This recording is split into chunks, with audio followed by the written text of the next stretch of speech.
మనల్ని నమ్ముకున్నోళ్లే ముఖ్యం అన్నటువంటి ఫార్ములా నుంచి గెలిచిన తర్వాతన జగన్మోహన్ రెడ్డి కుల సమీకరణాల్లోకి వెళ్ళి తిన్న దెబ్బ ఇప్పుడు తెలుసుకోవాల్సినటువంటి సందర్భం. బయట నుంచి వచ్చిన వాళ్ళకి ఉన్నత పదవులు ఇచ్చి పార్టీని నమ్ముకున్న వాళ్ళని పక్కన పెట్టినటువంటి కారణంగా కార్యకర్తలు దూరం అయ్యారు, నాయకులు దూరం అయ్యారు.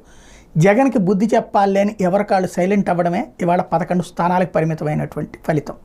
ఇప్పుడు జగన్ దాన్ని సరిచేసే ప్రయత్నం చేస్తుంటే ఒక 20-30% ప్రయత్నంలో సక్సెస్ అయ్యారు. ఇంకా చాలా ఉంది ఆయన కాన్ఫిడెన్స్ ముందు సొంత క్యాడర్లో కల్పించడానికి. మెయిన్ సమస్య ఇప్పుడు ఫర్ ఎగ్జాంపుల్ అవంతి శ్రీనివాస్, గ్రంథి శ్రీనివాస్, తర్వాత రోసయ్య, ఆళ్ళనాని ఇట్లాంటి వాళ్ళకి ఏం పదవులు తగ్గినాయి, ఏ స్ట్రేచర్ ఇచ్చారు వాళ్ళకి.